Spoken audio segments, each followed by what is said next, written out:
Nti ebbago lino eryayisiddwa ddungi amatobuta oluvannyuma lw'okujjamu nti obuwaayiro obadde bunyigiriza bannansi. Bwangu nnyo njagala kubagamba nti tuyisiza etteeka eddungi. Ekyokulabirako akawaayiro akasinze okukubya abantu kereere wano mu Uganda. Akawaayiro akasooka kali kagambye nti abagwira mulimu n'abaana baffe abakola wabweru. Omunnayuganda agenda kusigala nga munnayuganda ssente zonna ze basindika ez'okuyamba families, ez'okuyamba abaana ab'enganda be baleka wano Uganda, ssente zonna ezo ziri out. NGOs zonna tebiri mu lino ebbago. Katikkiro wa Buganda ow'ekitiibwa Charles Peter Mayiga musanyufu olw'enkolagana gy'alina n'abakulembeze b'Obwakabaka ku mitendera egy'enjawulo bagambye nti bamuyambye nnyo nnyini kitalo okuggusa emirimu gy'abeene. Bw'abadde ng'ayogerako eri bannamawulire mu kiseera kino ng'emyaka agenda kuweza 13 ng'akutte eddamula, Katikkiro Mayiga yasinzidde mu Butikkiro n'ategeeza nti abaami ba Kabaka abatongole ettaffaali ddene ddala mu nzirukanya y'emirimu egy'Obwakabaka naddala bwe gutuuka ku kukuŋŋaanya ensimbi ez'oluwalo.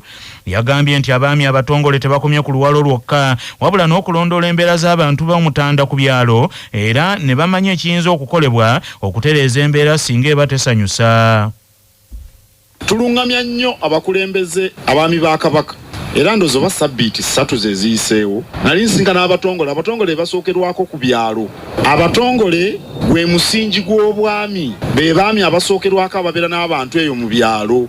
Tutambula nnyo nabo era mu nteekateeka ze tulina owessaza alina okufunayo obudde n'asinkana abatongole mu ssaza lye. Si bonna, kubanga abatongole baba bangi, buli kyalo kirina omutongole bafunayo ababakiikirira. Mu ngeri y'emu ow'eggombolola alina okufuna enteekateeka ne baleeta abatongole abakiikiridde abalala. Ate ye ow'omuluka, kubanga ow'omuluka aba alina abatongole 10. Mu ngeri y'emu ow'eggombolola alina okusinkana ab'emiruka. Bwe tutyo Katikkiro yakinogaanyizza nti Obwakabaka bwa Buganda bukolagana bulungi ne gavumenti mu nteekateeka ez'enjawulo, kyokka n'asaba engabanya y'ebintu by'enkulaakulana mu Uganda ebeere ya bwenkanya Buganda efunemu ekimala.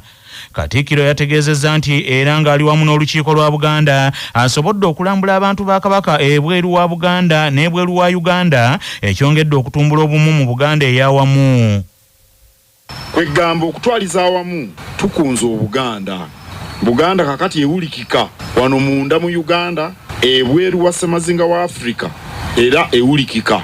Abagenyi abazito tubakyazizza, abazito ddala tubakyalidde. Abaganda abali ebweru wa Uganda tubalambula era mu mwezi ogw'okutaano guno gwe tulimu wiiki ejja bweggwako ngenda mu Germany okulaba Abaganda abali eyo. Bwe tukowoola Obuganda butwanukula era nze sirowooza nti mu Uganda waliwo emikolo egibeerako abantu abangi abajja mu kyeyagalire nga teri abawadde ssente oba ntambula ng'egy'Obwakabaka. Sirowooza nti mu Uganda waliwo emikolo egiri ng'egy'Obwakabaka ku bungi bw'abantu.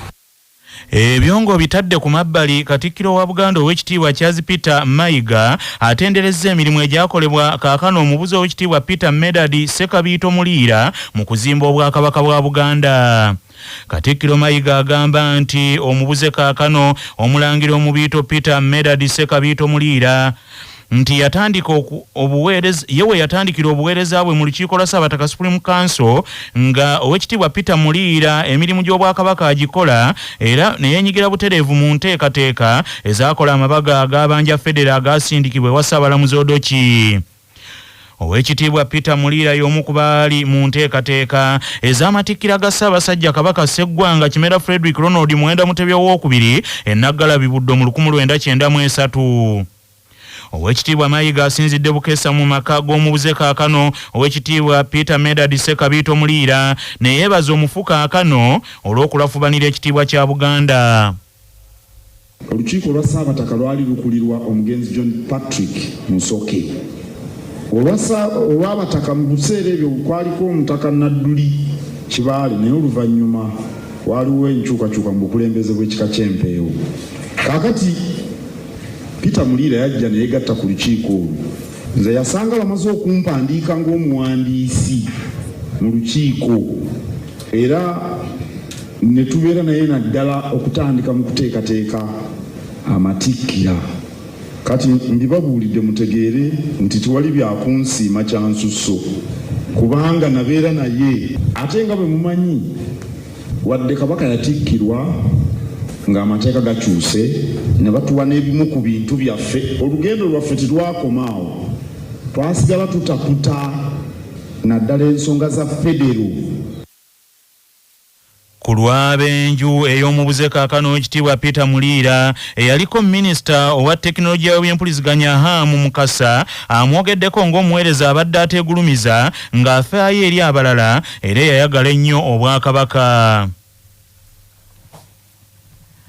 Omubuze kaakano omulangira omubiito Sekabiito Medadi Peter Muliira azaalibwa omulangira Eridadi Medadi Kasirye Muliira eyali omugundiivu ennyo mu byobufuzi bya Uganda eby'ebiseera ebyokulwanirira obwetaaze bwa Uganda era yakola ennyo ennyini kitalo mu kukunga abantu ba Buganda okubanja gavumenti enkoloni okukomyawo Ssekabaka Edward Muteesa II okuva mu buwaŋŋanguse bwe baali bamututtemu mu 1953. Peter Muliira era muzzukulu w'omulangira Nassanairi Kiwoma Magaya Muliira ow'Ekkooki. Manya obuvuna obuddo obw'eddembe lyo tonyigirizibwa ddembe lyo ery'obwebange. Ddembe lyakukyusibwako ekifuba kikulemeddeko kikusiiwa kiraakira tekikutuka obussa bubi naawe alina ssenyiga nga takuggwako kozesa Lugave Cough and Flu Syrup ate gwalumizibwa ulcers nga zikuyisa bubi ofuna ekikeeto oba gaasi mu lubuto gwekozesa Lugave Ulcer Syrup musange mu pharmacy ne drug shops zonna lyakakasibwa National Drug Authority. Omuntu yenna akwatiddwa olw'okuzza omusango alina eddembe okumutegeeza ekimukwasizza mu lulimi lw'ategeera obulungi nga munnamateeka Najibu Kasole bw'annyonnyola. Ennyingo ya 28 ya Constitution y'eggwanga ewa eddembe eri omuntu yenna avunaanibwa omusango ogw'obumenyi bw'amateeka oba kyetutera okuyita ekya criminal okutwalibwa nga atalina musango okutuusa nga kakasiddwa omusango ogwo oba okutuusa nga omuntu oyo akkiriza omusango era alina eddembe lye okumutegeezebwa amangu ddala nga yakakwatibwa mu lulimi lw'ategeera omusango gumukwasizza era alina okuweebwa obudde obumumala okutegeka empoza ye. Akakiiko akavunaanyizibwa ku by'okulonda katandise ku nteekateeka ez'okujjuza ekifo eky'omubaka wa paalamenti omukyalo owa disitulikiti y'e Kalangala nga okulonda okwo kwe kunaafuna omubaka anadda mu bigere ebya Nava Helen Nakimuli eyali omubaka w'ekitundu ekyo yava mu bulamu bw'ensi eno omwezi oguwedde. Omubaka Nava Helen Nakimuli yafiira mu ddwaliro lya Alexandria Medical Center mu Kampala oluvannyuma lw'okulongoosebwa kyokka n'atadda ngulu. Ssekamwa w'akakiiko akavunaanyizibwa ku by'okulonda mu Uganda Julius Mukyunguzi ategeezezza leediyo y'embuga Kyabasa Ensajja ti akakiiko kaayogerera kamaze okufuna ekiwandiiko okuva ewa kalaani wa paalamenti ng'amateeka bwe galagira ekiraga nti ekifo ky'omubaka wa paalamenti omukyalo wa Kalangala kikalu. Okulonda kw'e Kalangala akakiiko k'ebyokulonda kagenda kufulumya program ku bikwata ku kuddamu okulonda Kalangala omubaka omukyala mu by election.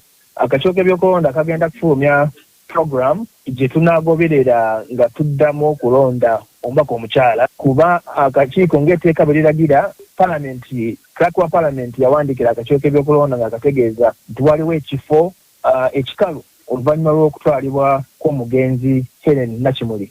N'olwekyo akakiiko mu biseera ebitali byawala kagenda kufulumya program.